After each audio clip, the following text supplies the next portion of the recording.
I'm Brian Prechtl, percussionist in the Baltimore Symphony, and we're lucky to have a few minutes to speak with our Maestro of the Week. This is Hannu Lintu, and we had a fantastic time with you last time you were here. I know that even some of the players still talk about Finlandia, and what a great performance it was. It's interesting, that piece isn't really a concert work for you guys. At least not in Finland. Really? It's considered to be some kind of a national monument, which is played only when Independence Day and the festivities. And it's always very refreshing to play it in symphonic frame, right, because that's what it is, a symphonic poem. Well, it left a memory for all of us. And another sort of seminal work for the Finns, I guess, is the Symphony this week, Sibelius 2. Now, I know that Sibelius himself didn't want it to be such a representative work, but it seems like it still holds that place, yes? You mean nationally? Yeah, nationally. Yes, I mean, it happened to be, I mean, it was composed exactly on a time when Finland was still under Russia. Right. But things were sliding towards Finland becoming independent, but Russian censorship was really hard, and it was difficult for Finns to express their independent ideas by words. So music became a very important tool in this.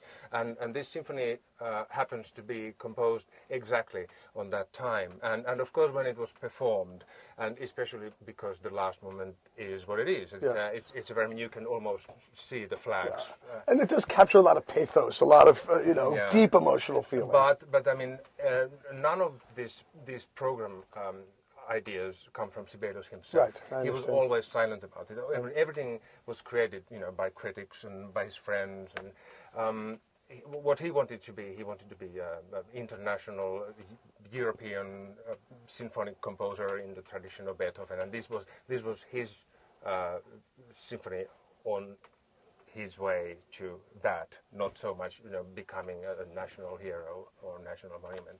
Right. And we also have Francesca de Rimini, which is a work that's not often played of Tchaikovsky's. Most of his other works seem to be played right and left. Tell us a little bit about this piece.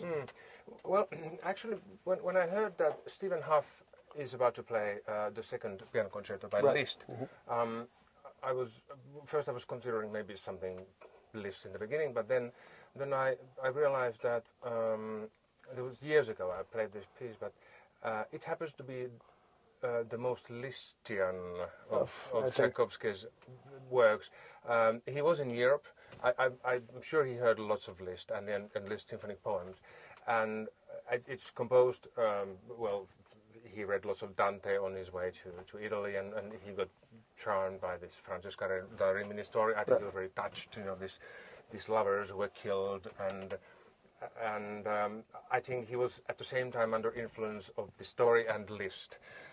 And I thought that why not? I mean, why don't we show people that some of the roots of Tchaikovsky's composing are in Liszt? Yeah. And actually, some of the roots of composing of Sibelius are in Liszt. Not anymore in the first symphony, but and in the second symphony, but in the first symphony and in some of the symphonic poems. Right.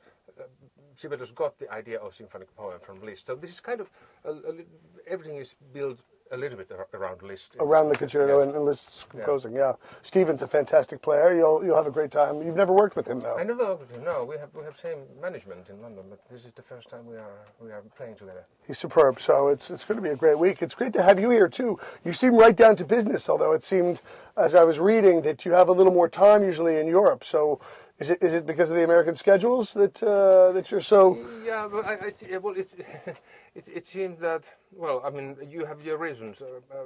You play more concerts in the US than European orchestras do. I mean, you sometimes have 2 or even 3 programs on the same week, so you have to keep it short.